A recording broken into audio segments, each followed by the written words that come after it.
Good evening, and thanks once again for joining us here on Speed Racing Network. I'm Greg Olenek, joined by Brandon Domain, as always, here on Wednesday nights, and we have some Truck Series action for you here tonight. The regular season finale at Kansas Speedway, and if you tuned in last night for that Cup Series race, boy, get your popcorn ready. It is going to be another good one here tonight, Brandon. Oh, absolutely. And you can look at the point standings like we will do here in a couple moments, but you can kind of look at that and say, hey, there's only one driver under 25 points away from that cut line. Corey Saucier last night was 27 points out, 4 spots out, and raced his way in with the drive of his life in his first Cup Series win. Anything can happen here tonight in Kansas. Yeah, so we got a few drivers sitting on the cut line, a few that are looking pretty fast here tonight who might make a run at it and try to throw that Hail Mary pass to get into the playoffs. But it's going to be 95 laps here tonight at Kansas Speedway. It is going to be a mad dash, you could kind of say. It's going to be full throttle for these trucks all the way around that high line. I think we're going to see that be the dominant line here tonight. We saw the Cup Series drivers make that bottom line work. Not if that's just a Cup Series car thing or what, but we're going to find out one way or another. So let's go ahead, waste no more time, and get right to these point standings to see what we're dealing with here this week. And there you see it. We have 8 drivers that have clinched their spot in the playoffs. They're highlighted in green. And then you got another 7 that are battling to hold their spot. Kyle Lingerfeld, Benjamin Park, Jonathan Byer, AJ Pritchett, Bobby Anderson, Jose Castellanos, and Andrew Harris all trying to hold on to those top 15 positions to get their position in the playoffs. But Rob Yost Jr. sitting 5 points back is not very far behind. Not at all. And honestly, looking at this leaderboard, I kind of feel like if you're Lingerfeld, Park, Byer, and Pritchett, still work to be done, but you're in a relatively safe spot. 48 points the maximum that you can lose out here in a single race, or win in a single race if you want to look at it that way. It's really Bobby Anderson, Jose Castellanos, Andrew Harris. Those are the 3 that are in the danger zone right now. They can easily lose the points that they have over that cut line, and they've got a lot of hungry challengers behind that cut line. Other thing to keep note before we change that screen, Ryan Johnson, 33rd place or better. He clinches the regular season championship tonight. Yeah, so he's looking to do that here and might have the opportunity to do so. I think we have 38 trucks out there, so pretty much just has to finish the race, and he will have that regular season championship. But this is the screen I want to take a look at. We already saw Rob Yost, who's sitting 16th, 5 points out. But don't take your eyes off of Jacob Zala, 25 points out. We saw Saucier make this gap up yesterday with the win. Zala, second fastest in practice, could get it done here tonight. Second fastest in practice and on the best run he's had all season. Back-to-back top 10s the last 2 weeks with a 9th in Iowa, a 4th in Vegas. The first 10 races before that, he only had 2 top 10s over that 10-race span. He is on a heater right now, and Jacob Zala might be the one that, if anybody's going to pull that Hail Mary, he's in a pretty solid spot right now. Yeah, so Jason Kratky, Daniel Park, Sean Jensick, and Troy Techmeyer technically all able to still point their way in, but need a lot of help to do just that. So we're going to try and set the field based on points here tonight, but do not forget, we do have the playoff lucky dog as well. The highest finishing non-playoff driver at Texas Motor Speedway will grab that 16th and final spot in the playoffs. So still a shot for some of these guys that find their name in red on this list, but we're going to figure out that final 15 or 16 here tonight. So let's go ahead and check out the team championship standings while we have a chance to do so. 12 of 20 races in the books, and JW Racing has all but sealed up that number 1 seed. Dark Tank, 177 points back. Zuyos there in the 3rd seed, 270 points back. And Rat Pack very close behind. It's a good battle here for the 2nd seed, and seeding's going to be everything. I mean, Dark Tank right now would have to go up against Bobby Anderson, and no slack to Bobby Anderson, but finding themselves down in the 7th seed. That's what you want to race. You want to race those lower seeds, so Dark Tank going to try and hold on to that 2 seed here tonight. Yeah, the big race when it comes to the team side is going to be that battle between 3 through 5, Zuyos, Rat Pack, and Jonathan Byer Racing. Just 35 points separating. That is something that can easily be made up in this team format in one single race. So you could see Jonathan Byer Racing going from 5th, getting out of that 4 or 5 matchup and finding themselves facing Stryker at the end of this night if they can get a good run tonight. Yeah, so it's going to get down to business here for this team championship. So some of these guys that are seeing their names in red, they still have something to battle for Each one of these teams is going to have their fair fight at trying to get that championship here in a bracket-style tournament. So I'm excited to get down to that. Last season was our first time doing this here in SRN, and we're going to bring it back again for Season 3. And it's going to be a good one all the way to the last race in Homestead. So as always, if you want to go ahead and check out our sponsors here on Speed Racing Network, Silverback Tax Solutions, as always, has the green flag for tonight's race.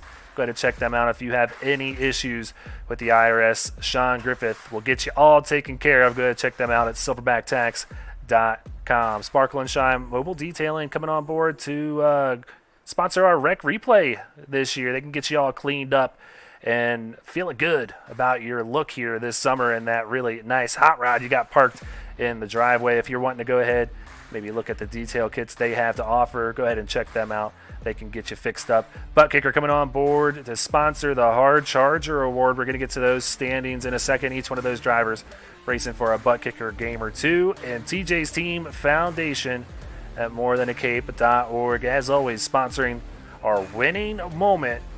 And we'll have one here tonight. And if it's anything like last night, it's going to be another really good one out there. So this is what these guys are racing for when it comes down to that Butt Kicker Hard Charger standings.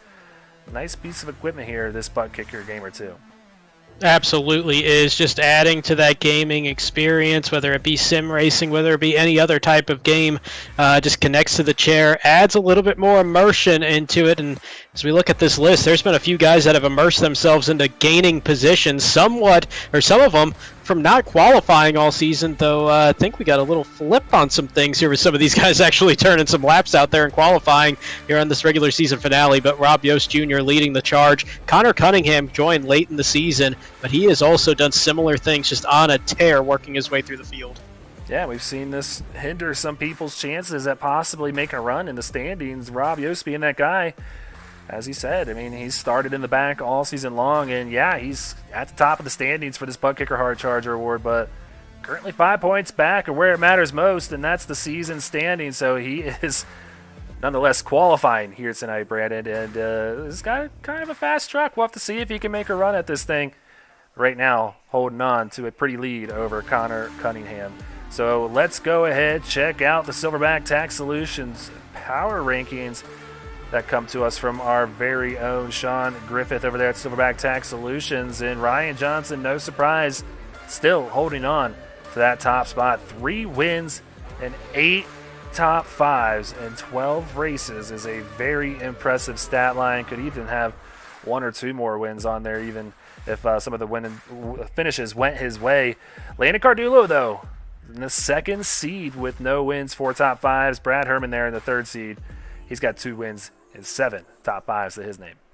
Yeah, and all 3 of these drivers really have some incredible claims right now. Ryan Johnson leads in wins, leads in top 5s, leads in bonus points, the fewest incident points of full-time drivers. Unreal season. He's had Landon Cardulo 3 top 3s in the last 4 races, and Brad Herman, I was blown away by this one and actually brought it up in our major group chat here that we got going. He's run 956 out of 957 laps this season. Just unbelievable consistency. All 3 of them make a great claim there for the top 3. I think the only name that really surprised me that I thought might have moved up a little bit more is Michael Madden sitting there in that 7th spot. He has been on a tremendous tear the past month. He's starting to work his way up, though. That's a positive trend for him. And you see a lot of those bubble drivers when it comes to the playoffs. They're sitting on the bubble as well here. Yeah, last week's winner, Michael Madden at Iowa, not impressing Sean too much. He goes off of numbers. He's got his own formula, and right now Michael Madden slotting in at number 7, but could easily be in the top 5 after a good run here tonight. And you mentioned, I mean, the last 2 races that he's run here in SRN at Kansas, both of them 4th place finishes. So we'll see if he can maybe improve that stat tonight and pick up another top 5, maybe a win here at Kansas. But bubble drivers, Benjamin Park, Bobby Anderson, Jose Castellanos, Andrew Harrison, Jonathan Byer. A lot of those names are drivers that are going to be defending their spot in the top 15 here tonight. So look for them to be very active out there on the track. So with about a minute or so left to go, actually they're about to get out there right now. Give a quick mention to TJ's Team Foundation at morethanAcape.org. Please just go ahead, check them out. We talked about them all year long. It's just an awesome foundation that helps out families that are just dealing and battling with pediatric cancer can just go as far as paying a bill for them or just taking their minds off of things that don't matter right now.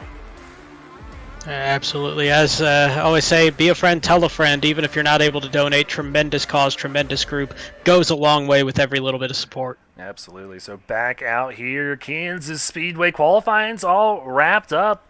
Beautiful evening out here in Kansas City, Kansas. And it's just, I said it yesterday, it's really weird saying that. You don't hear of too many things on the Kansas side of Kansas City, but this is where the racetrack is, and it's going to be a great race here tonight, 95 laps at this 1.5 mile oval.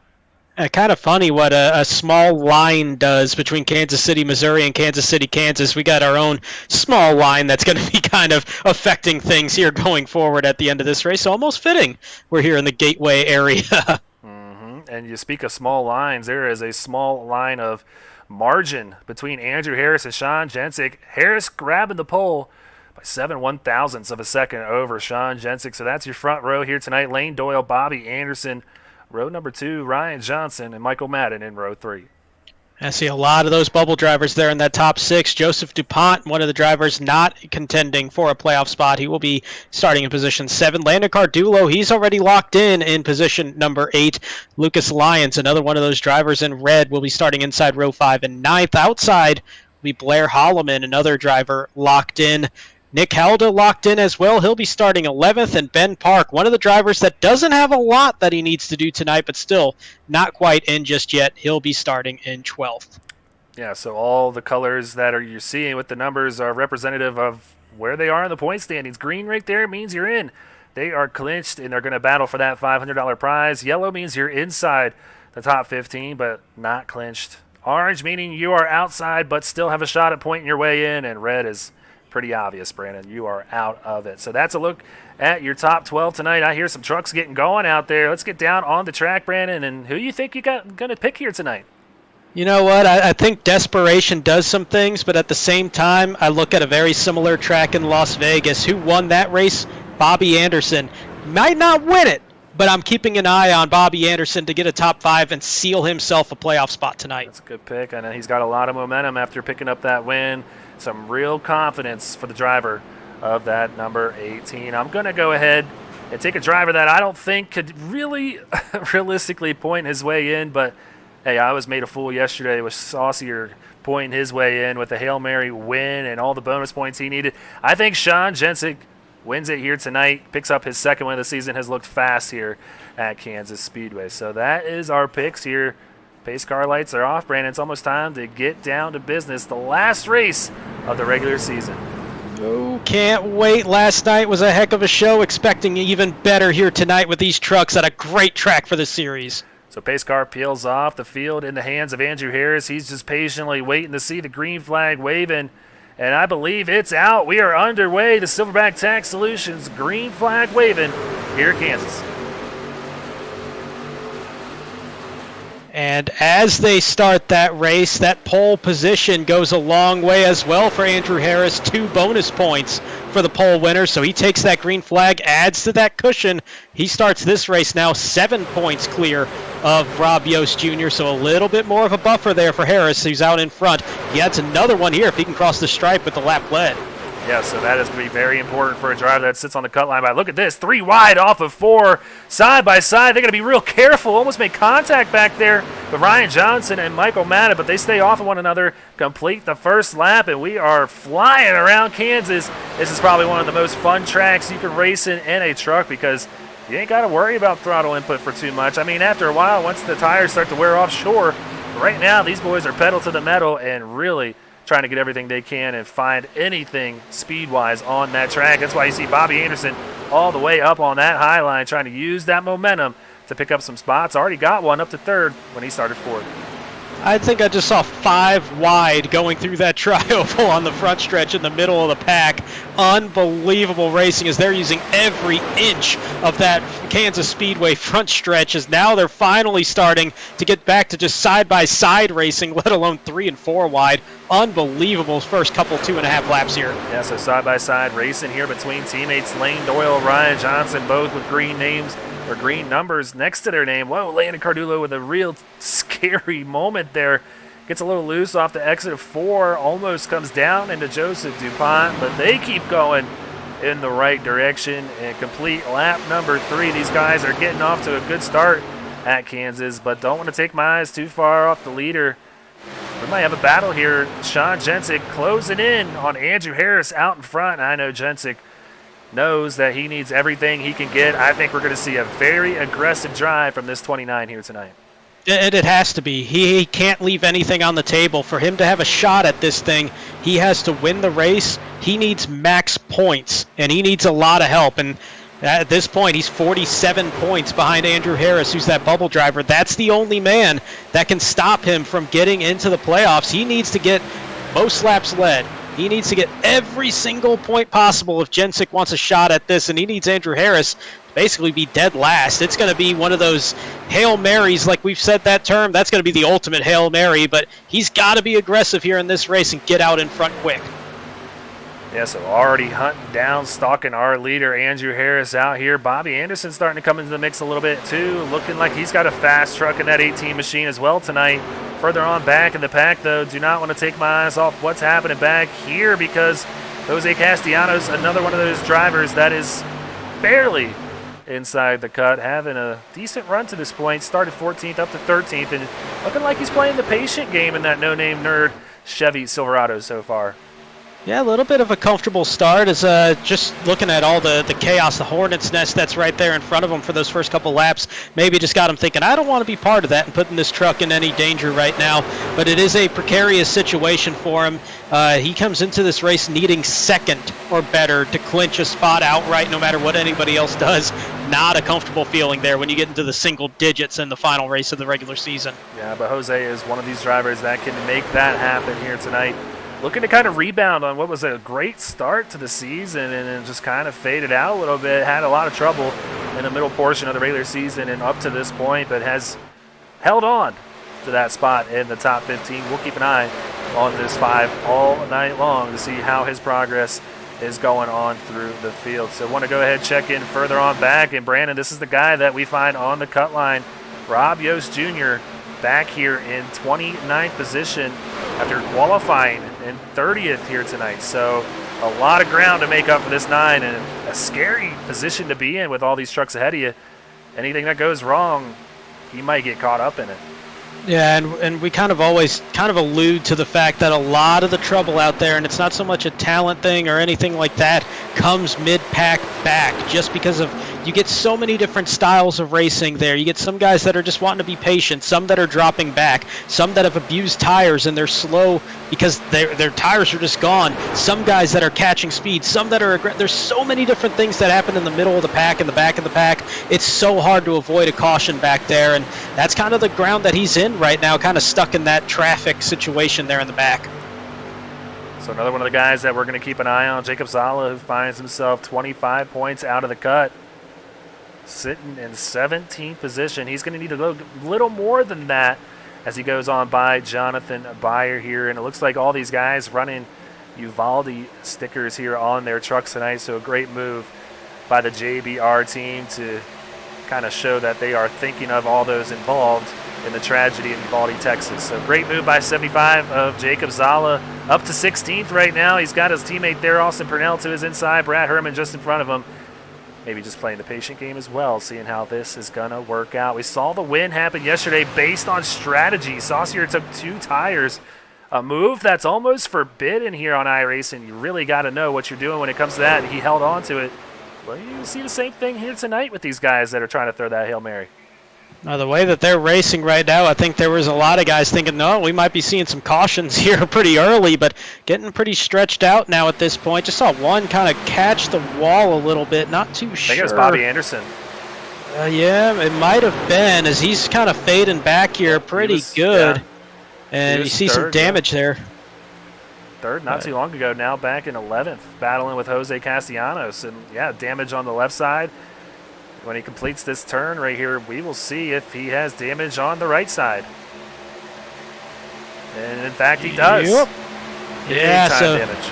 That is not the start you want if you're in that 18 truck. Bobby Anderson needs to finish 11th or better to outright clinch his playoff spot here tonight as he comes in plus 18, very fittingly plus 18 in the 18 truck. And that's just kind of one of those spots like, all right, it means that somebody behind that cut line, most notably Rob Yost Jr., is going to have to do something perfect for that to really come into play, that 11th or better. But you don't want to be under that number at any point in the night just because you don't know what's going to happen like we saw last night.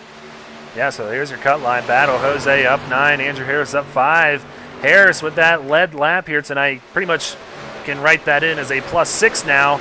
Rob Yost is essentially a minus 6 now, and Zala, you can do the math, minus 26, and Cracky is a minus 29. We're going to try our best to follow it live for everybody here tonight. Brandon was frantically crunching the numbers behind the scenes for the Cup Series race last night.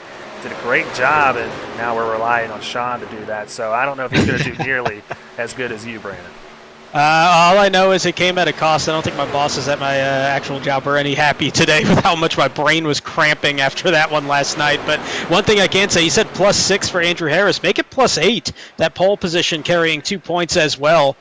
So there's that little extra buffer. In 95-lap race, if Andrew Harris can lead 48 laps, that's another point for the most laps led. So he's sitting in a pretty solid position here as we're about a sixth of the way through. Yeah, so going on through the field, just trying to see what kind of battles that we got right now. And Ben Park, Ryan Johnson both battling. This is for the 6th position, side by side through 1 and 2. Nobody given just yet. Ben Park up 5 spots, though, and Ben has really impressed me this season in that 8 truck, just quietly running really well in both the Truck Series and Xfinity Series. And no surprise, doing the same tonight. Up 5 so far after starting 12th in 7th place. And right on the bumper of what I'm just going to call ahead of time our regular season champion, Ryan Johnson. Yeah, it's looking very likely that that's going to happen unless worst case scenario hits for Ryan Johnson. But you bring up Ben Park, and I'm much the same. Just super impressed with that 8 truck, especially as of late. 5 top 10s in the last 7 races. Only had 1 in the first half of the regular season coming into that stretch. So unbelievable pace that he has shown here as of late. His brother Dan actually doing a pretty solid job building momentum as well, though he's trying to race his way above that cut line, unlike Ben, who's sitting in a pretty comfortable spot, sitting 10th in the playoff standings right now. Yeah, Daniel Park a little worse for wear after seeing what his brother is doing up there in 7th. Daniel finds himself back here in 29th, though, but, man, after watching yesterday's race, I am not counting any chickens before they hatch, Brandon. But new leader out front, Sean Jensick taking the lead from Andrew Harris. We missed that on the track, but he's got a pretty lengthy lead over the 87, so the 29 is doing exactly what he needs to do. Like you said, Brandon, he's going to have to get every bonus point possible. Already missing out on a couple with that pole, but still able to make it if every little thing works out just right for this 29. So he is looking good so far, almost building that lead to 1 second. Yeah, and he's got to just go for it here. And it's kind of one of those things where, yeah, you know, if this run goes long and you're being super aggressive, it's going to hurt at the back end of that with how much the tires are just going to be just screaming to get a tire change there at the end of it. But he's got no choice but to just be super aggressive tonight and just go for it and see what sticks. And hopefully cautions and the way that these pit stops work out just play in his favor. Checking in on his teammate Michael Madden a little bit further back. He is going to be the focus of this week's driver spotlight. And how can he not be, Brandon, after last week's performance at Iowa, his 2nd win of the season, 4 top 5s, an average finish at 13.6. Pretty much spells out that this 15 hasn't had the season or luck that he's wanted so far, but still in a great position to make a run at claiming his first championship here in Speed Racing Network. Yeah, and as of late, he has just been really catching fire, and that's kind of that scary driver. Oh, Ben Park. Yeah, Ben Park hard against the wall there, sliding it, and way off pace. And this is a track that it's really difficult. You try to run that high line a lot, but if you catch that wall, it'll scrub off a good 30, 40 miles an hour for pretty much the entire turn, especially if you don't want to yank that truck off of the wall to really get away from it. If you got trucks on the inside of you, just a rough spot to be in there for the 8, though fortunately for him, Yeah, it looks really clean. Yeah, not really any damage to it, just kind of sucked up against that wall. And does it again. Yeah. Hey, Ben, that's not the strategy here at Kansas, but he's going on by Zala right there in the 75. He might have just done the same thing because he's doing what you just saw Ben Park do, getting passed by a lot of trucks because momentum is big time here at Kansas. Yeah, and this is kind of one of those tracks that it's a little bit weird. You do... what a round... Wow. Woo! And Ben Park might have just saved his playoff days right there with that one.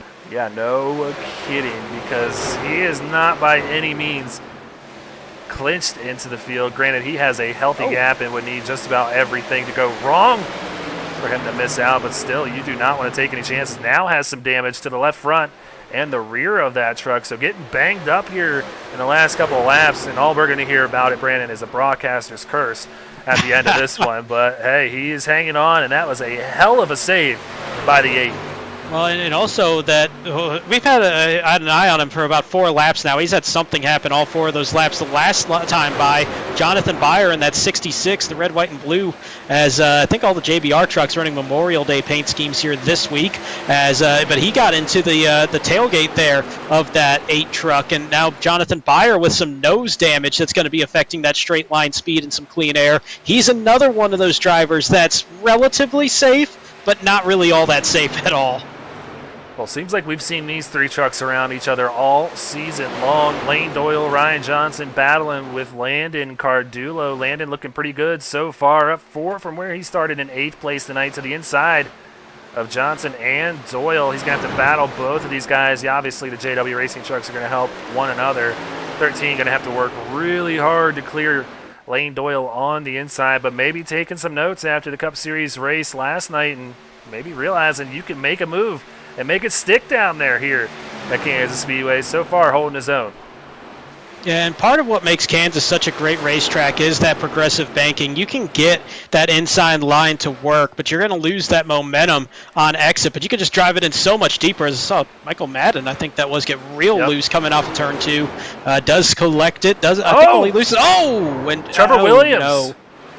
No caution either because he kind of saves it, but has smoke pouring out of the truck here. He has some significant engine damage. Now the good news for both Williams and Madden, they are both locked in already. So no real harm there aside from any momentum or any solid result here tonight. But Trevor Williams has been one of those guys that starting to build that momentum over the course of the past few weeks, similar to Michael Madden. Maybe not as much success as Madden has had, but he's been getting a little bit hotter there. But a bit of a rough moment for that 46 truck. Yeah, so you see the leader, Sean Jensick, has gone by Jason Kratky. One of those drivers, 28 points out. Not the speed or the night that Jason Kratky wanted here at Kansas. Not counting him out yet because still 2/3 of this race left. We have a third almost in the book very quickly, Brad. And after last night's race where we had 5 cautions in the first 50 laps and then kind of went on a nice long green run, this one is flying by in a hurry. Yeah, and it's actually a little bit surprising to me just because you think about the truck races here that we've seen historically, and not that they're high caution races, but it's just how tight the racing has been. A lot like what we're seeing right now here as they come through that past that start-finish line.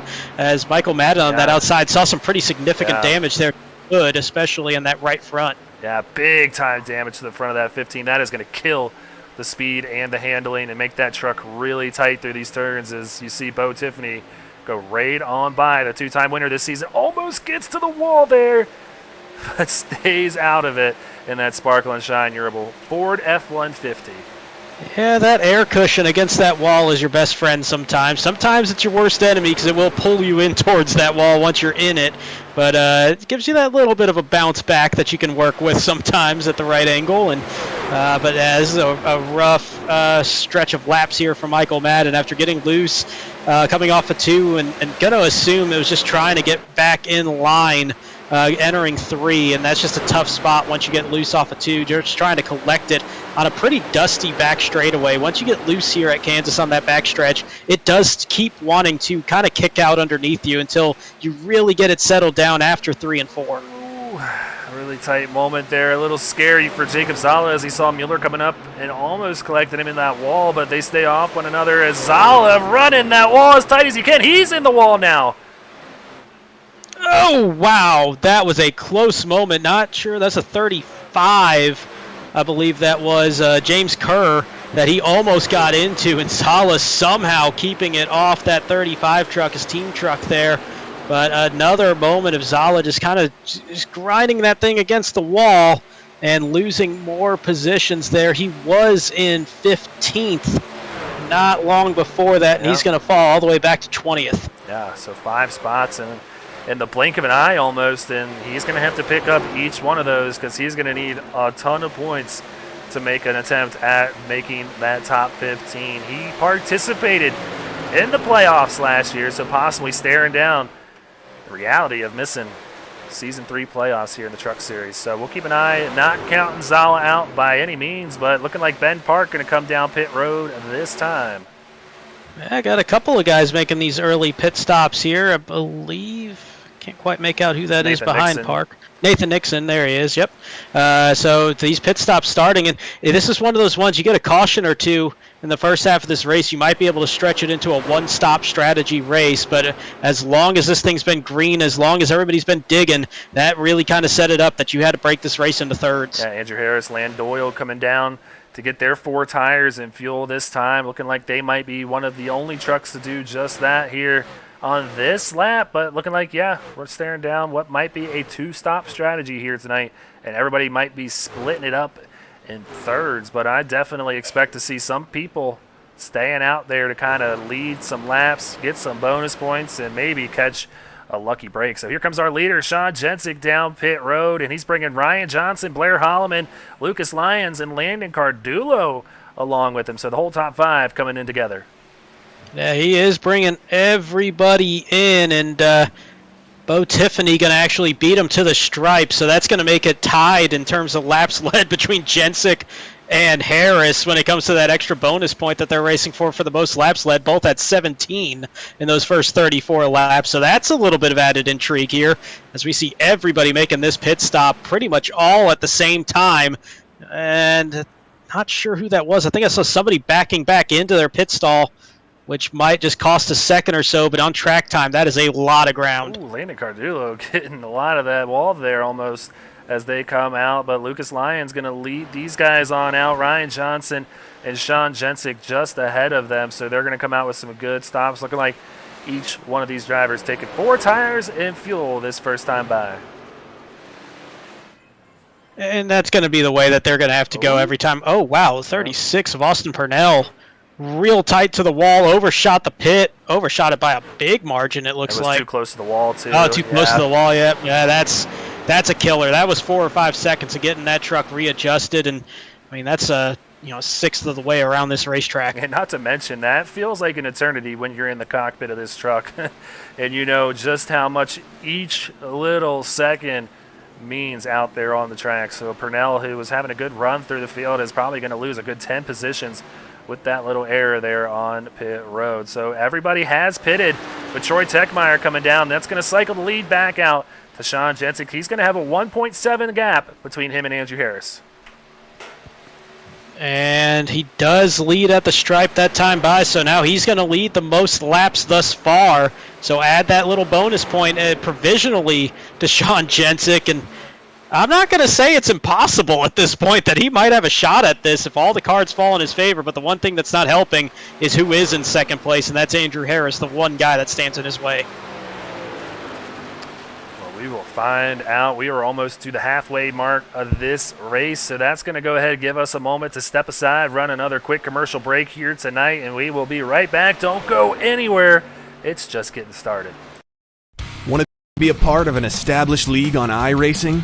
A league that's competitive, fun, and above all fair? Look no further than Speed Racing Network. Originally known as Mid-South Madness, SRN has evolved into a league that can bring the best out in any given driver. Drivers work their way up through the ranks to hopefully one day call themselves a champion of Speed Racing Network. If you're interested in joining, don't hesitate to reach out to league admins to claim your spot today. Maybe you'll end up in the history books. If you're interested in becoming a sponsor in Speed Racing Network, feel free to head over to www.speedracingnetwork.com and reach out to an admin today. And as always, remember to go faster. Silverback Tax Solutions specializes in dealing with IRS tax problems. If you are receiving threatening letters from the IRS, or if the IRS has placed liens or levies on your property, Silverback Tax Solutions can help you find relief. We have worked with hundreds of people to resolve their tax problems. If you're behind on filing your taxes, it's never too late to get on the right track. Silverback Tax Solutions can help with that also. Don't let another night go by where you lose sleep worrying about the IRS or your taxes. Head over to www.silverbacttax.com or call 662-996-4357 and contact an enrolled agent today. We can help you gain peace of mind and deal with those problems for you.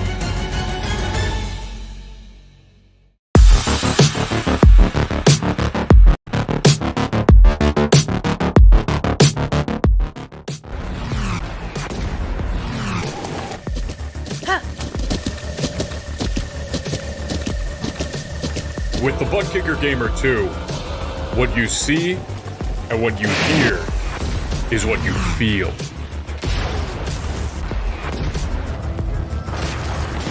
Butt Kicker.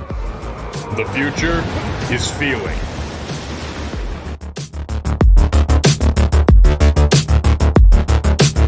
We are back here on Speed Racing Network, turning lap 42 right now. Me and Brandon were just talking to Sean Griffith during that commercial break. Breaking news. Man, it almost hurts to say this, Brandon, but Sean Jensic cannot point his way in here tonight. Needed max points and missed out on those pole points that award you 2 bonus points. And Brandon, he missed it by 7 thousandths of a second.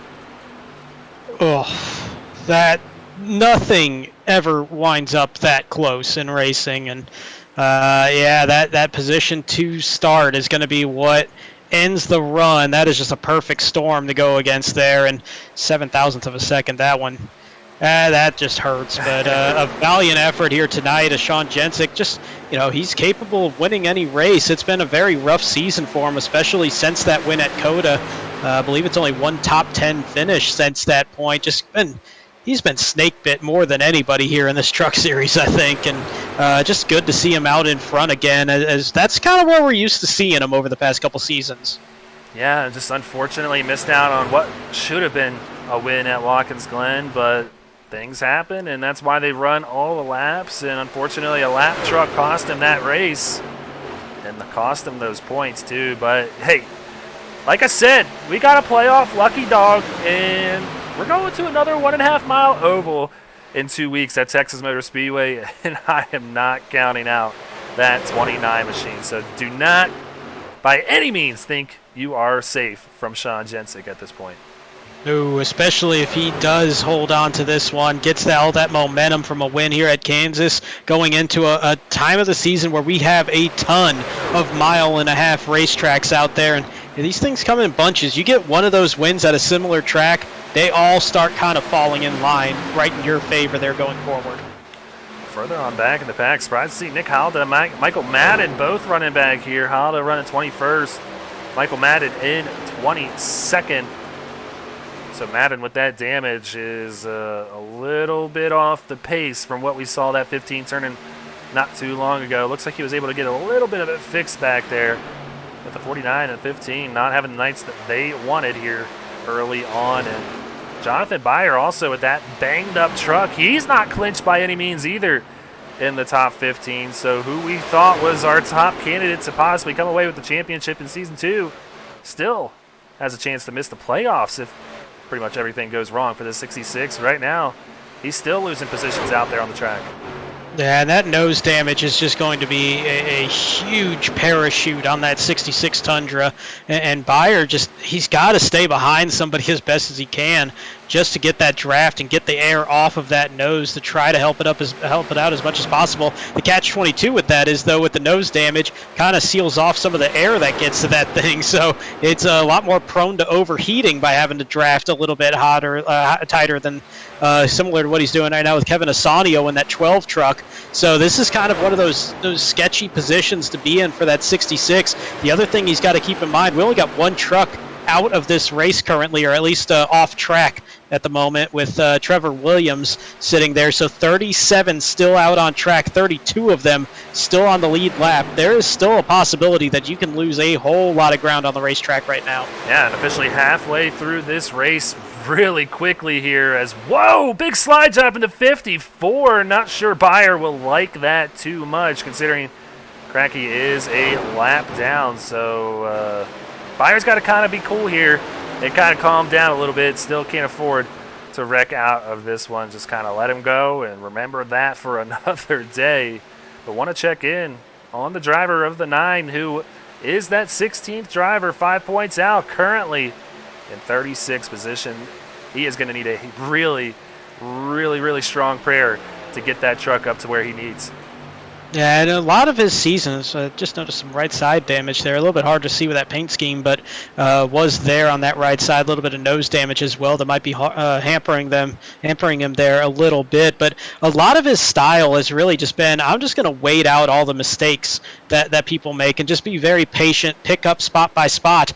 Problem is, how many mistakes have we really seen out there on this racetrack tonight? It's been a pretty calm race with how tight they're racing, but we've only seen that one real noticeable incident on track. Couple guys kind of catching the wall a little bit, but nothing too crazy out there as you got a nice side-by-side battle for second. But that style of race that we're seeing tonight does not play any favors to Yost's style on track this season. And to be fair, I mean, regardless of where he's running right now, it wouldn't be going in his favor anyway, because the two drivers he had a realistic chance of passing are having a fantastic night so far. Andrew Harris battling with Ryan Johnson right now.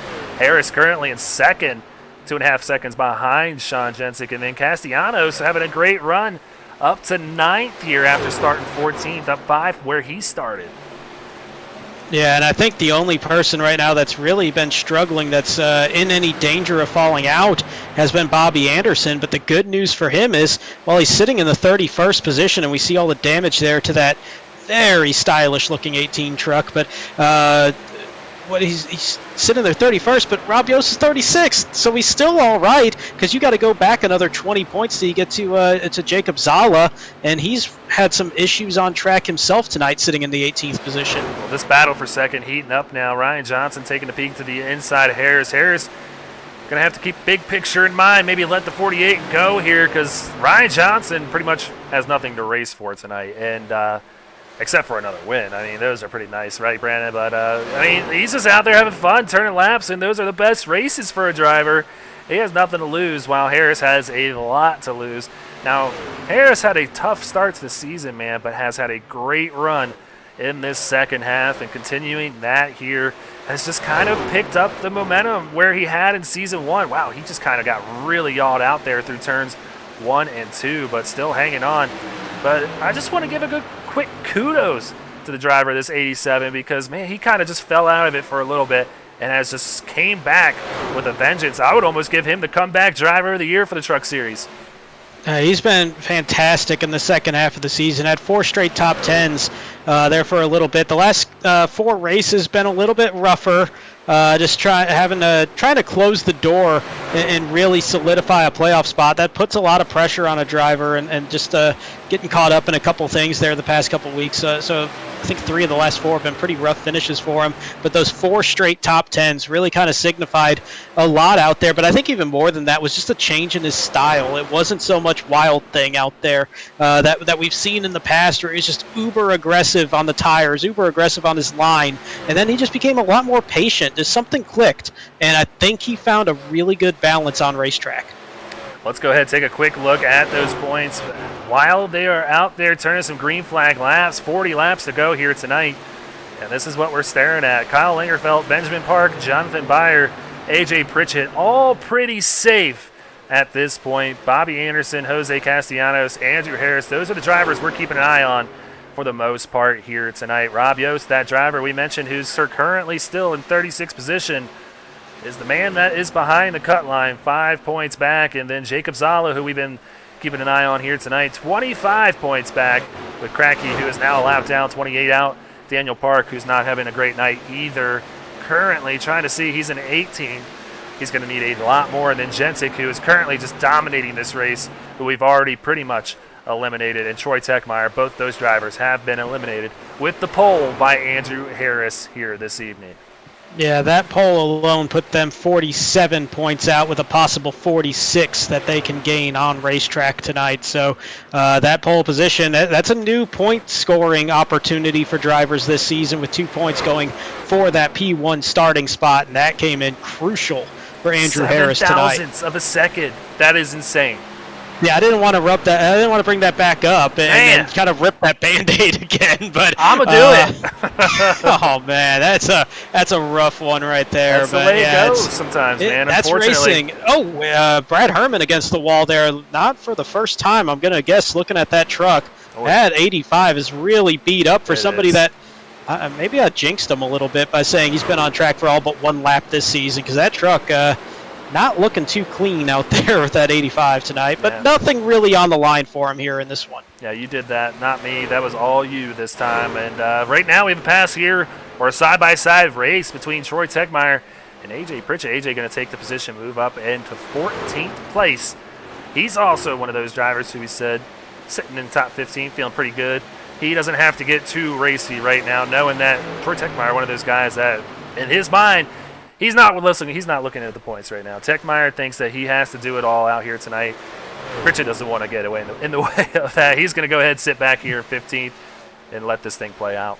Yeah, for Pritchett, he knows he needs to be 28th or better tonight, and that's all it's going to take for him to lock up a spot. And a lot better than that, seeing as how you're still looking at the closest competitor to move in. Rob Yost sitting in 36th right now.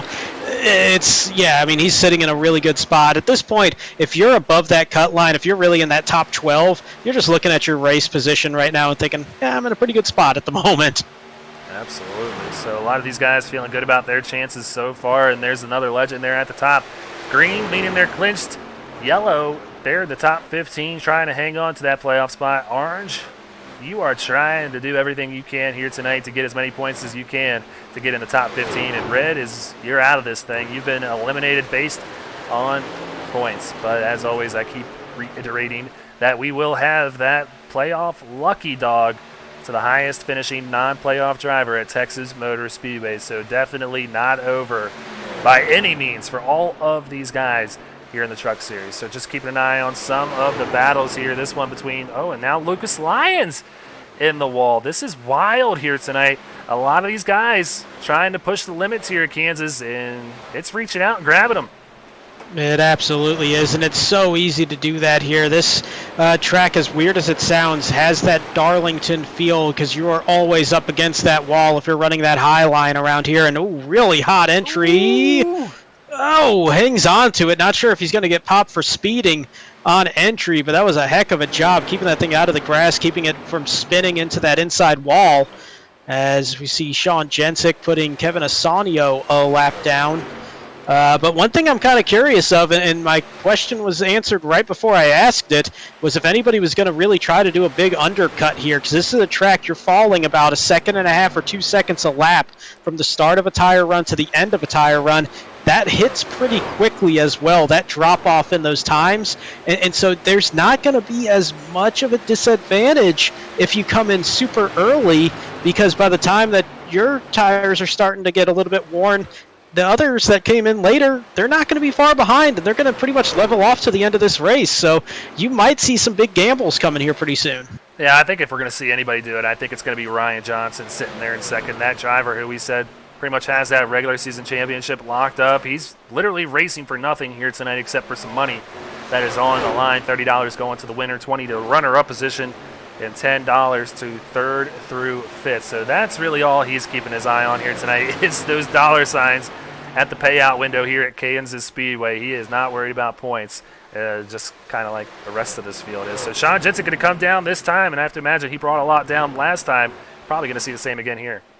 Yeah, and actually Lane Doyle came in. Oh, Whoa, that could be locking him big. up. That's going to cost about a second or so, and hopefully he kept that thing under the speed limit the entire time, including as he was locking it up to get into that stall. But that's going to give the lead right now to Landon Cardulo in the red, white, and blue 13 out there. That's a great-looking truck, actually. I love that paint scheme on it. But Cardulo to the point for the first time today, and he's up against the wall in the back straightaway. I just think it's kind of the cool thing to do. I think everybody's doing it now. It's one of these trends that we're not hip with, Brandon. I think it's just cool to tag the wall these days. What do you think? I think I've been cool for a lot longer than I guess, because I've done this for a long time, grinding against that wall. Man, these guys are getting white hot into these this pit lane and locking them up and putting some heck of an impressive save on these things. Yeah, I'm about to cue up the Tokyo Drift music and just play it out for everybody right here, because it just seems like these trucks are on the edge here tonight, and these guys are doing as Blair Holloman touches the wall. My goodness, guys, it's faster off the wall, I promise. You want to keep those fenders nice and clean, boys. I know you don't have to fold them back out and get them all looking good for the next race. Ooh, that'll kind of make some drivers a little uneasy when you pit from the high lane there as Blair Holloman comes down, but does it cleanly nonetheless. But yeah, keep these fenders clean, boys. Come on. Oh, man, I've never seen green flag pit stops be that eventful for the in-lap, let alone anything else. But Kyle Lingerfelt going to pick up, well, he already had the bonus point. He did pick up the lead earlier in this race, actually, on that first.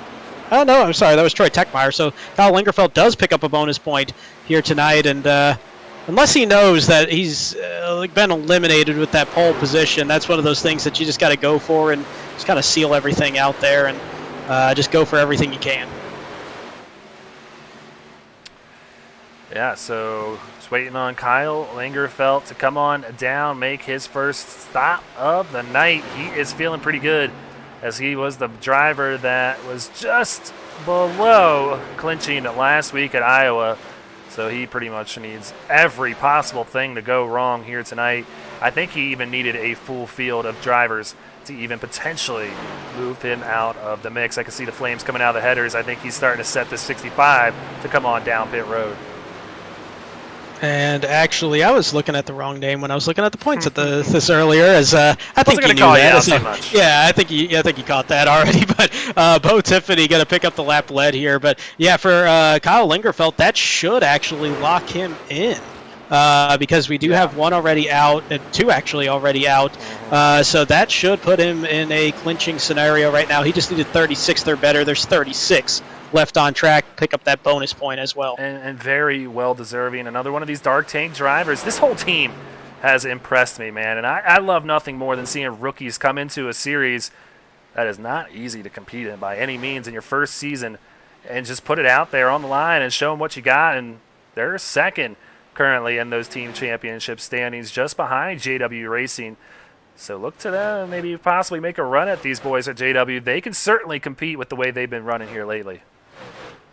Yeah, not often you see what was kind of the secondary team coming into the season be so dominant compared to their sister team out there, and just the way that they've put the season together. Just been a lot of clean races, a lot of time out in front, and Dark Tanks had a very impressive season that I think has gotten overshadowed a little bit by JW, and for good reason there.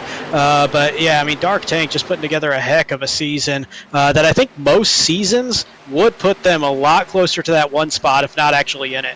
Yeah, so keep an eye. I mean, this matters right here. Dark Tank trying to hang on to that 2 seed. Zuyos Racing holding on to that 3 seed, battling with Rat Pack and Jonathan Byer. This is pretty much the battle right here. Everything else has been determined at this point. So Dark Tank, it's looking like, I'm trying to do the math quickly in my head, I don't think Zuyos is having the night that they needed to potentially have a shot at taking them over, because Brad Herman's had his issues here. Rob Yost not running really great. Blair Holloman having a good run up in 7th. And trying to see what other trucks we got out there right now. But Techmeyer 16. Yeah, I don't think they're going to have the night or the run to possibly do it. But Ratpack could possibly take a stab at taking over that 3 seed with the way Gen 6 running here tonight. Nathan Nixon having a really good run. And I'm not counting out Michael Madden by any means just yet. So keep an eye. These things could get shaken up as the laps tick off. 23 laps to go. Let's head back out there to the track. Sean Jensick in heavy traffic right now, but that lead has dwindled by about half of what it was before he pitted this time, and I think it has a lot to do with that entry he had. A lot to the entry, and I think also a lot, the old adage, it is a lot harder to pass lap traffic or about to be lap traffic when you're the leader than it is when you're second place. They kind of give up a little bit easier when you're the second place truck. Not going to put up as much of a fight, and I think that's kind of holding off Sean Jensick from opening up this advantage a little bit more as Ryan Johnson just kind of inching forward, maybe a couple hundredths each turn. But in the final 20 laps, that might be just enough to build up here. Want to go ahead, give a shout out to this man, Lucas Lyons, the highest driver that has been eliminated from playoff contention. Lucas running 5th right now. Great run and kind of a great rebound and maybe some big time momentum to get his spot, maybe take over that playoff lucky dog next week at Texas. But I mean, look at some of these drivers that we're going to be seeing battle it out. You got Lucas Lyons, Sean Jensick, DuPont, who's having a great night back here in 8th place. Troy Techmeyer. You got Josh Mueller, who's always a threat. Bo Tiffany, who's a winner here in the Truck Series this season. Nathan Nixon, James Kerr. I mean, you got Jacob Zala that's going to be battling for it. Daniel Park, Connor Cunningham, who's been very impressive to this point, and Kevin Asanio as well. So, I mean, a lot of these drivers can definitely make a stab at this thing in Texas. And just think about this, how competitive this series has been. You're going to have 2 race winners here this season not make the playoffs. Like, in what world do you ever think you're going to see multiple race winners not make a playoff? That is how competitive it has been here this season, and a couple bad weeks really punished you with how good and how top heavy this field has been, with some of these guys in the point standings that are just running top 5, top 10 every single race. It made the margin of error that much smaller, and you're seeing some big names not make the show. Riding on board with one of those names that is in the show, Ryan Johnson. You can see him slowly running down that leader. That's that green and black truck that's on the high line just in front of the blue and white one. That's Jacob Zala just behind him. Ryan Johnson has closed that gap to 1.3. This thing is not a for sure guarantee that Jensick is going to win. Ryan Johnson wants that 4th win of the season in his rookie campaign here in Season 3 of SRN Truck Series action. And as we watch him, he's getting ever so close to locking up that regular season title, and one reason why... He's on the wall. Well, all right, he wanted to be trendy. I'm not looking at anybody here tonight because I think everybody's watching the stream at this point and not driving, which we certainly appreciate. Each one of you watching out there. If you haven't already done it, please like, subscribe, and hit the little bell so you know anytime we go live. But, man, I think we have seen just about as many wall scrapes here tonight as we've seen all season, and that is the product of Highline Racing. Brandon, you get to do this tomorrow. How many times are you going to touch it? Hopefully none, but knowing me, probably about 20. It has been one of those seasons. But speaking of names that are on the outside, one that just disconnected from the race, and this is a huge one, Rob Yost Jr. disconnected. He's sitting about 5 laps down right now. Looks like he is done for the evening, and that will essentially lock in just about everybody. So you're looking at A.J. Pritchett, Jonathan Byer, Ben Park, Kyle Lingerfelt. They would all be locked in unless he's able to come back and have some kind of miracle happen, making up a ton of laps. Yeah, so 15 laps to go. That is not what he wanted, and his regular season is done. So Rob Yost out of this race here at Kansas Speedway. So let's go ahead back up front. Sean Jensick has put a little bit of a gap between Ryan Johnson because of that wall scrape. 2.5 seconds now between him and the 48 back there. So Jensick with 14 laps to go, feeling like he could come away with this thing here tonight. And you're right, man. It's just it takes a lot of luck and a lot of patience to get around this high side. And I mean, somehow I came away with a win here at Kansas last year. I still don't know how that happened. I think everybody was hitting the wall like these guys here are tonight, and I got lucky with a long green flag run and just came away with it. And It's just very hard to do 100 and however many clean laps running that high line. We see the best out there week in and week out in the actual NASCAR circuit do it quite often. Hey, I mean, last race in real life at Kansas, what happened there with Kyle Larson? And, I mean, he spun that and had a little wall assistance to keep that thing from spinning completely. But, I mean, yeah, this is one of those tracks that will jump out and bite people. And that inside line, it's not impossible to make it work, but it's so difficult. And there's only a few people that can really do it well. So we see Landon Cardullo on the inside and then getting right up in front going into that turn. They're getting around Andrew Harris, that for the third position. But Andrew, a lot of pressure off of him right now, knowing that he's got a whole lot of buffer space now with Rob Yost out of this thing. Well, Brandon, we are just now hitting that 1 hour mark from when we took the air, and we're down to 12 laps to go here in a hurry. And not many battles. This is the closest battle on the track, and I think everyone's kind of breathing a little easier right now because these drivers definitely see when anybody disconnects from the server. So Harris, Jose, and Bobby probably all saw that. They probably took a nice little deep breath and are a little relieved right now after clinching their spot in the top 15. Yeah, and Bobby Anderson. Yellow's out. Oh, wow. Wow, right as... Techmeyer. He's taking the tow, and there he goes. He's on pit road. Let's go ahead, cue up a Sparkle and Shine Mobile Detail and Rec replay. Looks like he was battling with Mesa and James Kerr back here, so let's see what happened.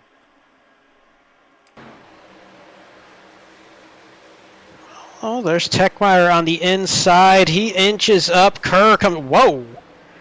Hello. All in the Kench fence and everything. Wow. Man, you don't see that a whole lot on here with that kind of roll. But, yeah, it just looked like he started inching up and James Kerr started inching down a little bit at the same time. That's just kind of meeting in the middle, and he just goes for a wild ride that kind of looked like Myatt Snyder at Daytona.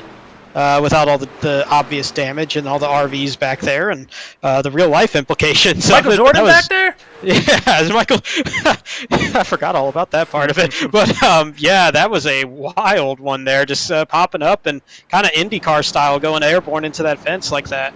Well, Sean Jensick, I know, did not want to see that because he's going to have a very hungry and determined Ryan Johnson just behind him. Landon Cardullo, Andrew Harris, Lane Doyle, our top five. They're all coming down pit road and looking like we're going to have somebody staying out here, and that's going to be Joseph DuPont opting to stay out there on the track. Bold strategy at this point in the run. There's quite a number of laps on those tires, and at this rate, they're going to be about 1.5 seconds, if not 2 seconds slower at full speed. But he might be banking on what we saw last night, that cautions breeding cautions just lead to a bunch of get a quick restart, stay out in front, caution comes right back out and really cuts down on the opportunities people could have to get around you. We're still going to see a lot of trucks getting a wave around because DuPont was pretty far back. He was running in, I believe, the 5th position. But there were a lot of lap traffic between he and the leader. So there's going to be a lot of trucks getting that lap back either way.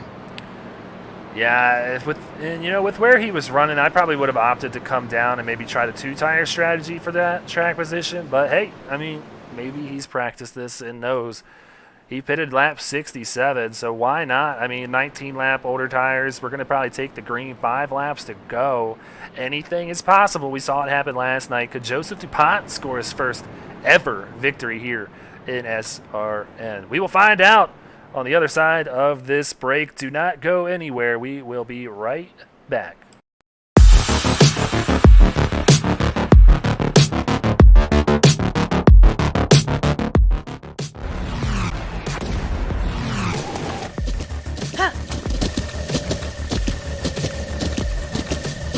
With the Butt Kicker Gamer 2, what you see and what you hear is what you feel.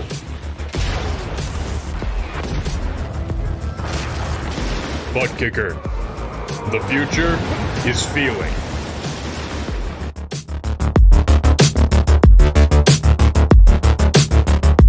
Silverback Tax Solutions specializes in dealing with IRS tax problems. If you are receiving threatening letters from the IRS, or if the IRS has placed liens or levies on your property, Silverback Tax Solutions can help you find relief. We have worked with hundreds of people to resolve their tax problems. If you're behind on filing your taxes, it's never too late to get on the right track. Silverback Tax Solutions can help with that also. Don't let another night go by where you lose sleep worrying about the IRS or your taxes. Head over to www.silverbacttax.com or call 662-996-4357 and contact an enrolled agent today. We can help you gain peace of mind and deal with those problems for you. Want to be a part of an established league on iRacing? A league that's competitive, fun, and above all fair? Look no further than Speed Racing Network. Originally known as Mid-South Madness, SRN has evolved into a league that can bring the best out in any given driver. Drivers work their way up through the ranks to hopefully one day call themselves a champion of Speed Racing Network. If you're interested in joining, don't hesitate to reach out to league admins to claim your spot today. Maybe you'll end up in the history books. If you're interested in becoming a sponsor in Speed Racing Network, feel free to head over to www.speedracingnetwork.com and reach out to an admin today. And as always, remember to go faster. Well, you guys did not miss one bit of the action. Pace car lights are off. We're about to get this thing back underway with Joseph DuPont leading the field. Sean Jensick with those fresh tires to his outside. Ryan Johnson behind him. Landon Cardullo, Andrew Harris going to round out the top five. Race admins deeming that one to be the fault of James Kerr. He's going to get that EOL penalty. Yeah, makes sense on that one. A very fair call as we get ready to go racing for our first restart of the night. Yeah, we'll see how this works out. 19-lap older tires, and Joseph making him wait. There he goes. Silverback Tax Solutions, green flag waving. I think he did a hell of a job right there to get a good jump between him and Jensick, and that's going to up, and there it goes, just like that. We've teased it. Cautions breeding cautions here. Well, there's the 40 of Zachary Bergeson, but he is definitely not alone. I caught a sight of about 6 or 7 trucks all going through the infield grass on this one, up against that outside wall. See a heavy smoker there. There is a lot of beat up trucks, and that is probably going to be locking in a whole lot of drivers now. Well, let's take a look at the Sparkle and Shine Mobile Detail and Rec replay. I'm trying to see exactly where it happens. So it's a little even further up here. So let's go ahead and see what happens here with Zachary Bergeson. Oh, Jacob Zala involved. So, yeah, it Big looks like accordion. an accordion effect here. And looks like a lot of people just not caught up and tight with the field. Lingerfeld gets into the back of the 40 and takes everybody out there. Let's see if we can get another look at this. Man, that was an awkward one right there. And looks like the 40, I can't tell if he definitely went green, and he didn't quite take off. And then once he went, that's a really weird one right there, because just the way that it packed up and everything just kind of spread back out and then packed right back in, that was awkward. But what it did do was knock out quite a few trucks out there. Saw Zala involved. Saw, I believe that was Cunningham might have been involved, or was that the 64 of Lipicki? Lipicki was involved, yeah. It was Lipicki, okay. So Lingerfeld involved in this. I mean, you got a lot of guys really with beat-up race trucks at this point, and if any of them drop out, one thing we do know is that's going to have a significant point of effect on a lot of these guys trying to make sure that they get locked in. And Kyle Lingerfeld, he's thankful right now that there's been a little bit of attrition in this race because of how beat up that truck is. He built up a good gap. A few of those trucks getting knocked out early. He's sitting there still in a pretty solid position. Yeah, he gets that EOL penalty, though, and that could have gone on anybody right there. And the admins have been trying to clean up these restarts there. I think there was personally a little too much of a gap there between Bergeson and the rest of the field. They're trying to tighten up this field so you don't see those little bit of jumps right there. And it was just a little bit of Bergeson trying to anticipate the start there. Got into the back, or his teammate Lingerfeld got into the back of him, and you saw everything else unfold. So this 65, going to receive the black flag and head to the back of the pack. So we'll see nobody opting to come down pit road to freshen up. Kevin Asanio, the only one on the lead lap who is going to do just that, come out with some fresher tires. Actually, Nathan Nixon and Ben Park, Bobby Anderson all doing that too. So they're going to have a little bit of a slight advantage over the rest of the field. But Joseph DuPont still out in front of this one. And that played out exactly like I was thinking it would. If you're going to stay out and be on old tires, you're banking on a lot of drivers getting really aggressive, really antsy on these restarts and just getting a little too intense and causing a short caution or a short green flag right into another caution. And if you get a good enough jump, you can hold on and then just leave it to an overtime finish where you try to hold off people for 3 miles. And if you get a big enough jump like we saw last night from Corey Saucier, you can hang on to this thing even at a disadvantage on tires. Yeah, so it's going to be very, very interesting to see if Joseph DuPont can hang on to this. We always like to think of DuPont as the road course ringer, but has really come on strong here in Season 3, has really put in the effort and practice and everything to get that one truck running really well. He's been involved in a few incidents this year, and that is the reason why he is not pointing his way into the top 15, but a win can go very, very far in helping out that confidence of the driver, the number 1. Absolutely can. And you know, if you're good on a road course, you're good on some of the awkward racetracks naturally. And Texas in 2 weeks, pretty sure we can label that an awkward racetrack these days with how different it is, especially on the side of 1 and 2. So that might be a track that Joseph DuPont might be a bit of a sneaky one there in that one. I'm the weird one here because everyone just ridicules Texas Motor Speedway for being perfect, and I love that track. I don't understand what everybody's problem is with it. I think it's one of the best circuits out there. I'm super excited. Hey, Brandon, you think you could take over the broadcast in 2 weeks so I can get back out there and race maybe? Hey, if you want to trade with me, that might be fine, because I'm pretty sure you'd have a much better shot at stealing that lucky dog there for me than I would, but it might be a little bit too noticeable. No, you're going to do a great job, man. And from what we've seen, your chances are not done by any means tomorrow night. Another great cut line battle for the Xfinity Series race to be had tomorrow night, same time here on Speed Racing Network. But don't want to cut away just yet for what we're going to see. Our first attempt at a green-white checker about to take place. And it's got to be the same thing for DuPont. Get the big jump. If the caution comes out, you're fine. Do it again. If not, get a big enough jump that you can hold on for 3 miles. Patiently waits and sees that green flag wave and gets a good jump again over Jensic.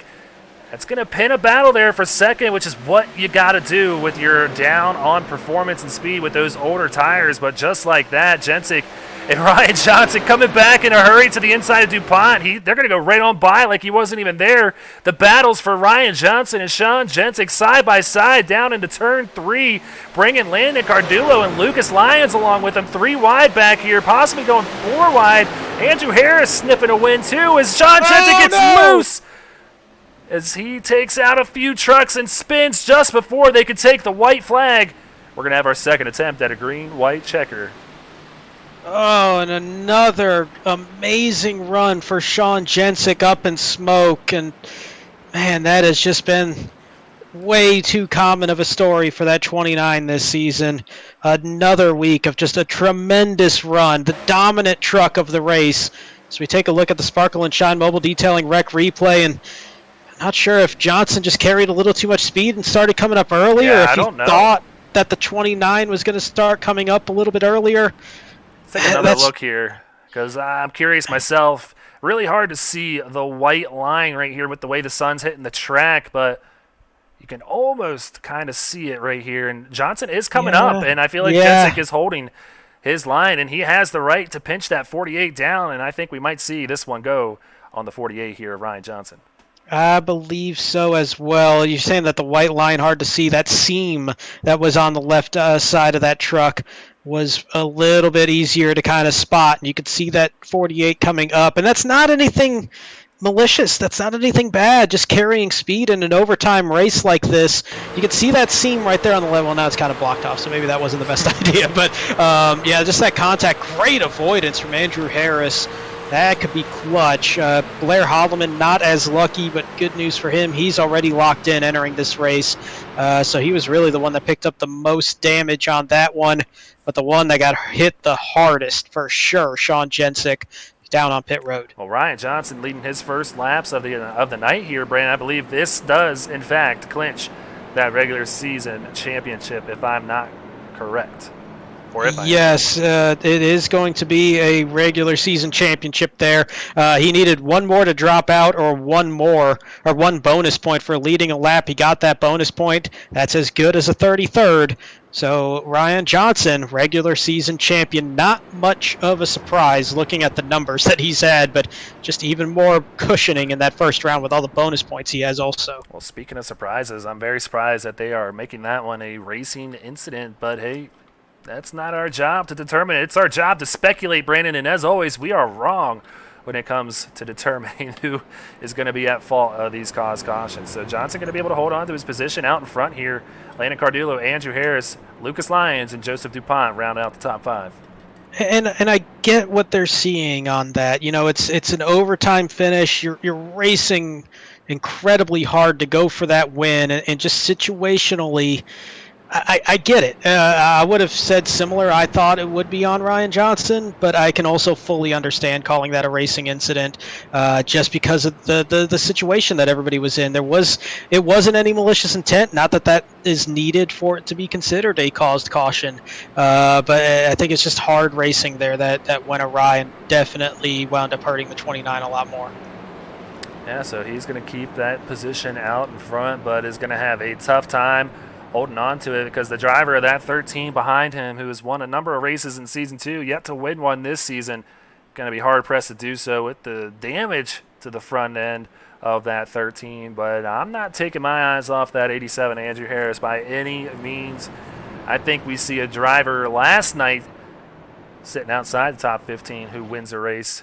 I think we're going to see the driver sitting on the cut line here tonight come away with it. Andrew Harris has a bad, fast machine, has an aggressive attitude out there, and knows he needs to get this W. He's not worried about what's taking place to this point. He just has one thing on his mind, and it's winning here tonight. I'll tell you what, that 48 has the cleanest truck right now. He's going to have a lot of speed. He's going to get the jump. But if we're going to come down to who might be the one that sticks their nose in there and maybe steals one, little bit of damage on it, but keep an eye on that 7 truck. We know he can be bold and make some big moves late in the race, especially. I would not be shocked to see Lucas Lyons kind of stick that nose in there and maybe steal one.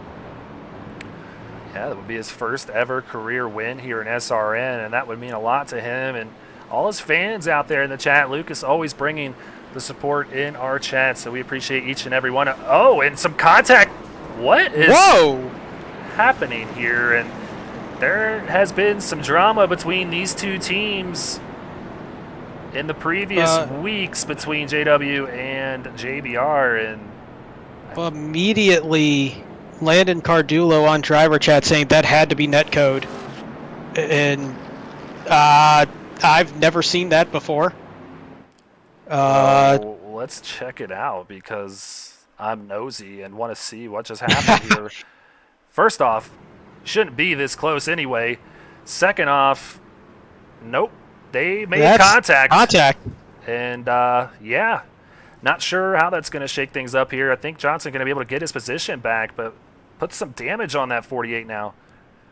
They're going to bring it back to you saying he had the cleanest truck out there, and then he takes a spin under yellow.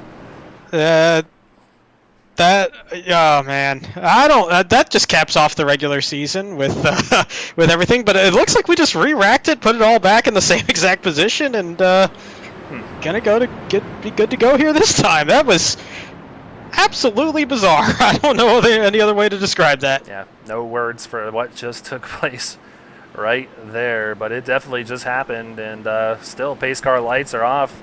And once again, Landon getting really close. I just don't understand why he's doing that. Even if he just admitted that it was netcode, why would you get that close to him again? I don't know.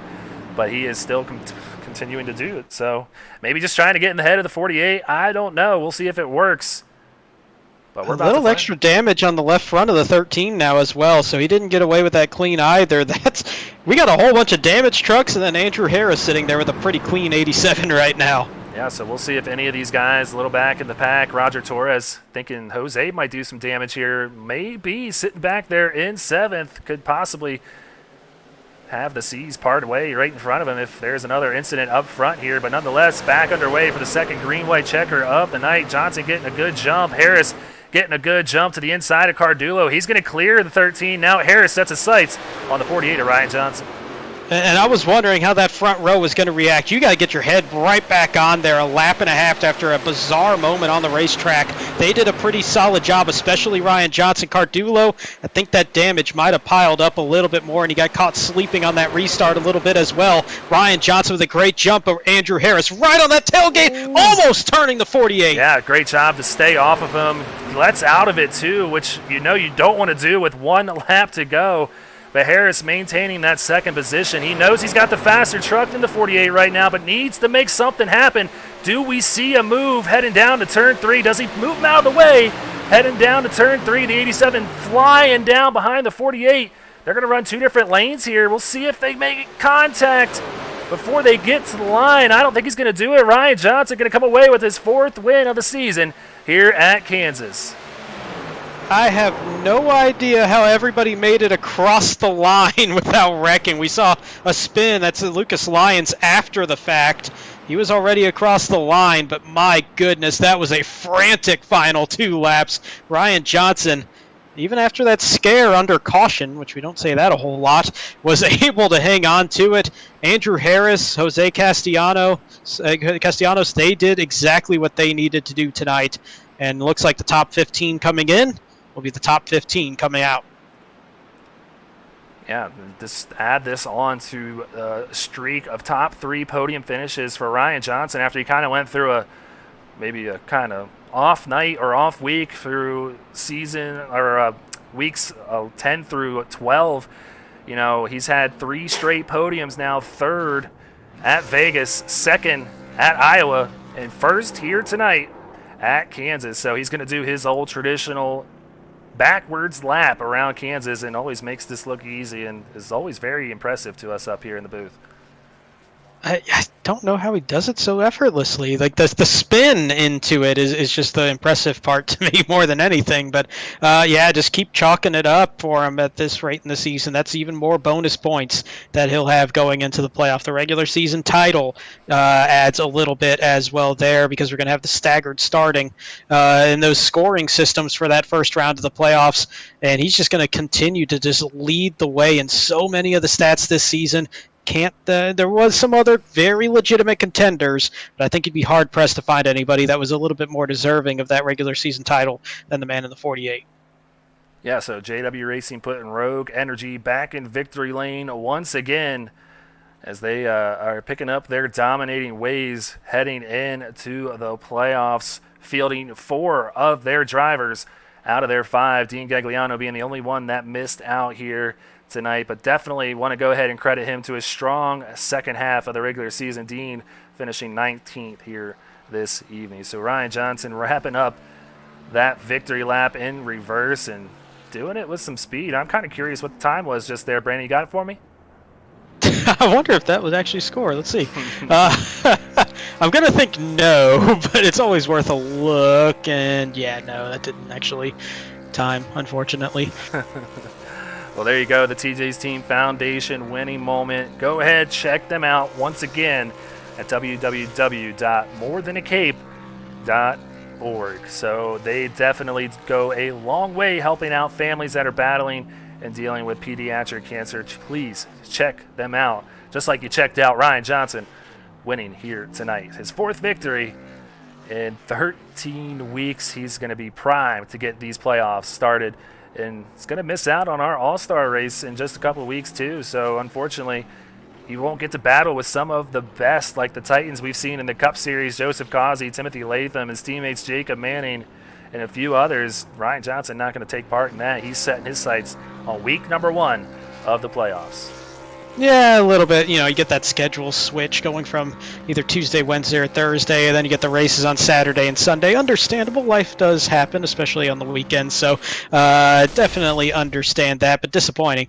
Not going to be able to see him out there in that All-Star race, which going to be a heck of a show starting on next Friday night, with that draft show. Yeah, it's going to be a really good time. 9 p.m. Eastern Time, June 10th. Join me, Brandon, Sean, and Jason Tripp as we pick our teams and decide what track, we're not going to decide. It's going to be a random draw. We're going to figure out what track and car combination we will be running for the All-Star race. So Ryan Johnson barely edges out Andrew Harris for the win. Lane Doyle comes away with the final podium position here tonight. Jose Castellanos, great run up to fourth. Bobby Anderson Racing's Lucas Lyons will come home in fifth.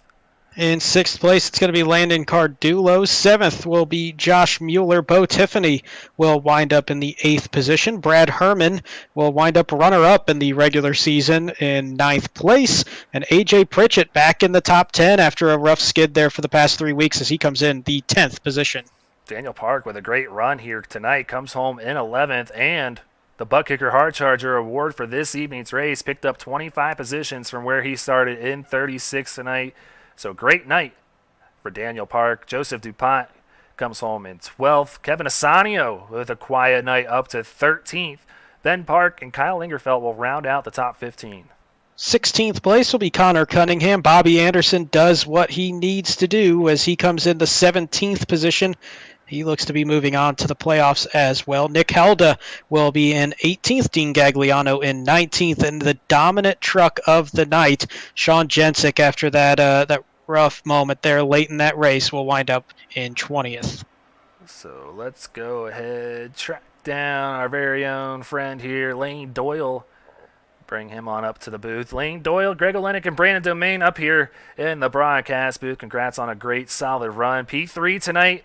Set yourself up with some good momentum heading into Texas. How you feeling, man? Your first regular season in the books. We're about to kick it off for the playoffs. You liking your chances? Oh man, it's been a while since I've been in here. Yes, I am liking my chances.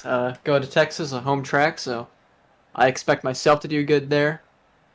A little worried because high downforce cars at Texas tend to have some issues passing, but we'll work those out when we get there.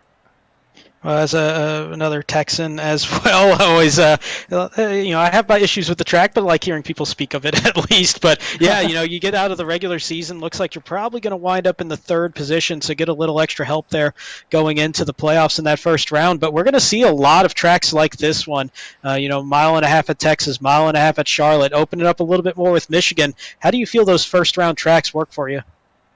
Texas will be interesting. Passing is difficult. Always has been and probably always will be with that beautiful track. See, finally, someone agrees with me, Brandon. Everyone's always bad-mouthing Texas Motor Speedway Lane. I love it, but go on. Well, the facilities are great. Anyways, that's not the conversation at hand. And then it was Charlotte, right? Yeah, Charlotte. Okay, I'm back on track. Charlotte's also one of my favorite tracks. It's just a good old track right there. Classic. Just tried to do the Coke 600 a week ago and only got halfway through that. But I'm excited for that one. I love running Charlotte. It's another track that I think you can run up high in 1 and 2. We'll see. And then Michigan. I love Michigan. I love full throttle racing. Super speedways have always been my thing. Michigan included. So I hope to see some results coming soon.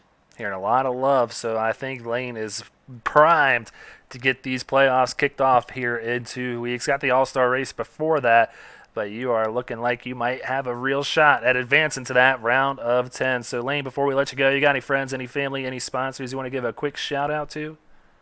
Well, of course, my family is always out in the living room, and they watch me do this every Wednesday, and it's been a while since I've been able to say this, but thank you all for watching me. Oh, there goes my phone. Thank you for watching me, and thank you for supporting me through all this. Hasn't been a good couple weeks for racing, but we finally got back into the top 3, and of course, Rogue Energy, Maxon Industries, Marin Mechanic, Roof Sport, MMA, and Saloon Door Sports are always on our trucks, and they're always being great supporters for us.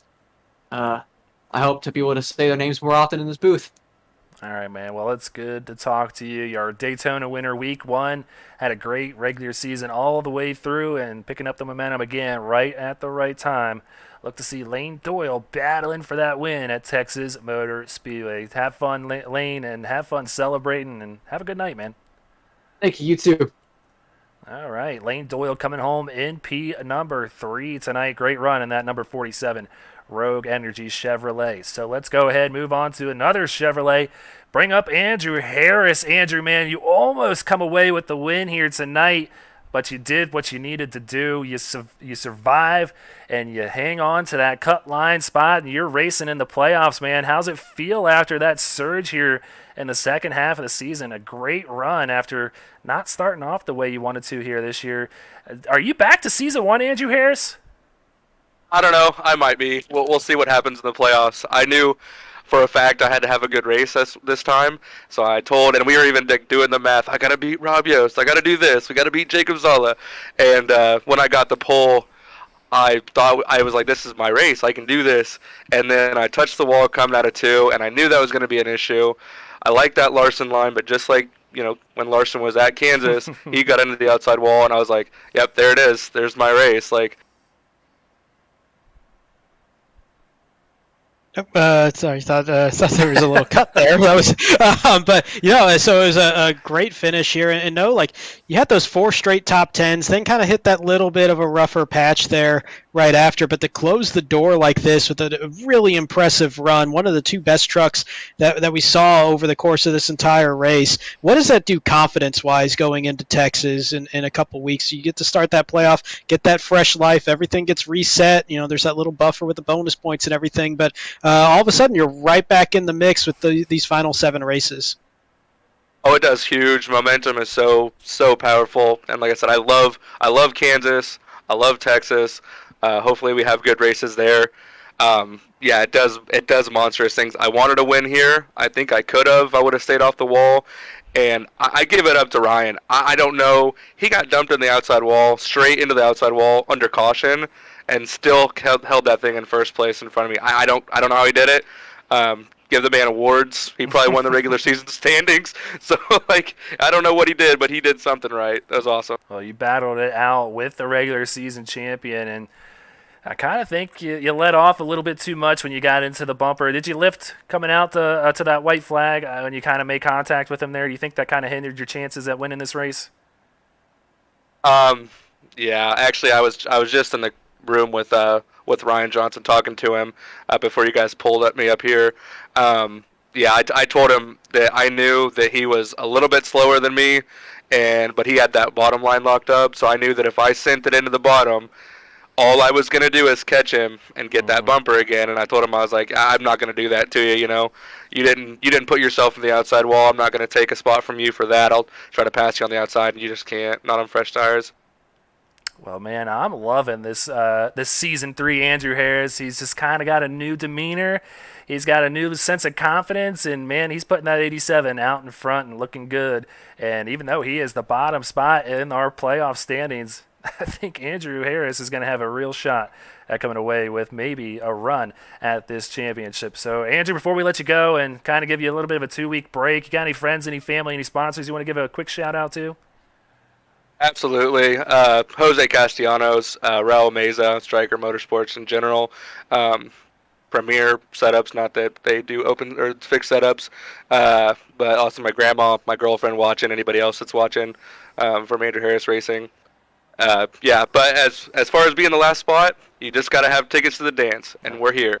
That's right, man. So we'll see you in 2 weeks out of Texas, also participating in the All-Star race. So we'll see you then as well. Have fun celebrating, man. Great job out there tonight, and go get it done out in Texas Motor Speedway. Absolutely. Thank you, guys. All right, so that was Andrew Harris coming home P number 2 here tonight. Let's go ahead, get to the man of the hour, bring up Ryan Johnson to the booth, our winner, 4-time winner so far this season. Ryan Johnson, tell us about this race. I think we saw just about everything happen that we possibly could, and even a little bit of a spin under caution, but nonetheless, you hang on and snag that win and the regular season championship. What's that mean to you here in your rookie season? It means everything. That's really I mean, what I was hoping to do. Then we did it, as a team also. Like I couldn't have done it without them and all of our practicing.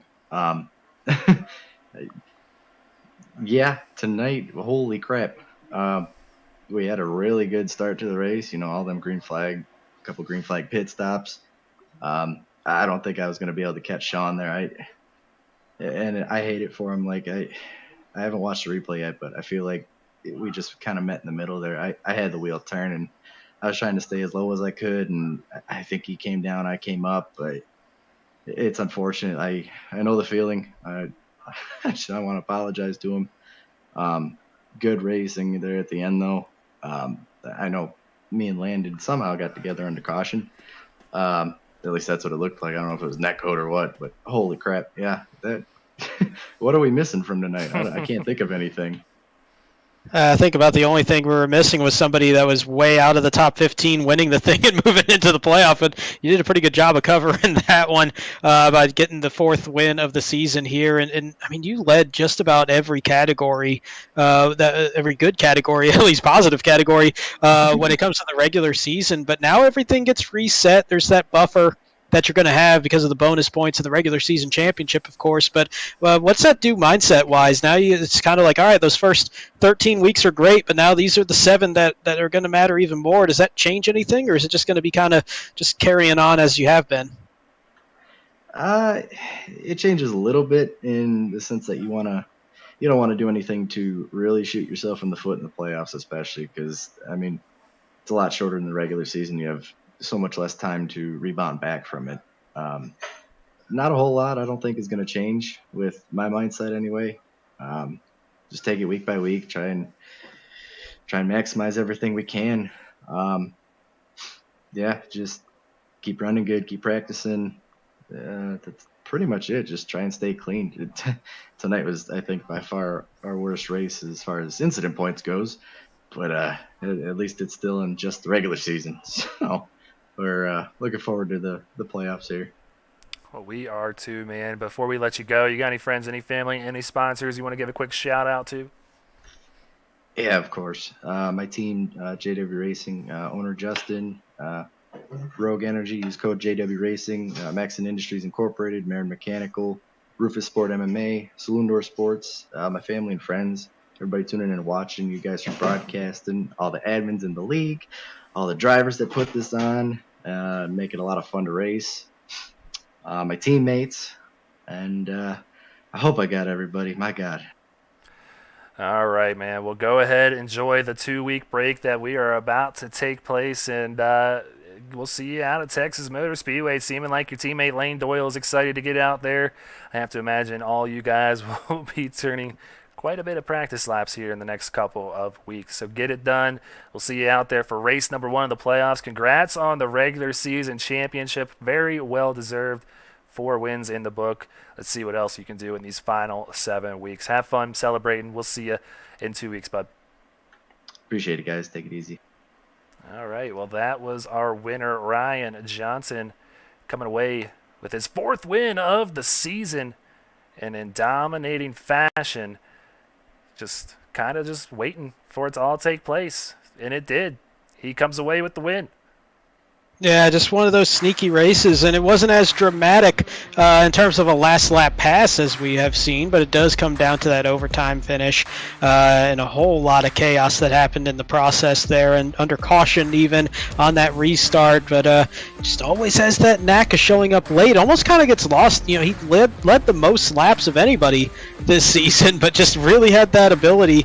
Just maybe fades back top 3, top 5, kind of just sitting there waiting for his time, and then shows up right at the end. But that's going to be a very tough truck to go against here in the first round of the playoffs, and really all 7 races. But we got a couple of guys really heating up here as this regular season closed. I think we're going to see a tremendous playoff in the truck series. Yeah, so I'll just give you the quick rundown.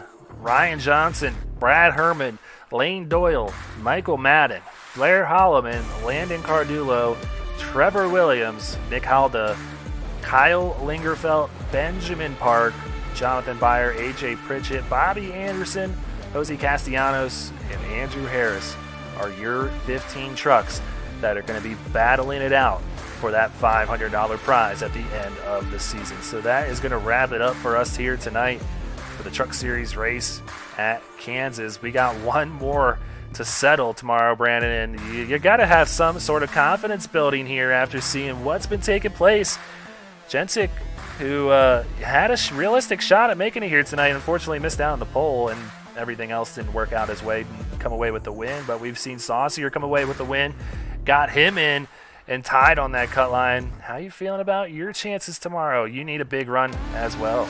Definitely need a huge run. Kind of in a similar position that Corey was in last night, so almost kind of channel like a spirit animal kind of thing there with what we saw from him last night. But have a few points fewer that I got to make up at the same amount of spots, so that's going to be difficult. But either way, I mean, Kansas just a great track for racing. It's interesting in those Xfinity cars that kind of run a little bit tighter normally.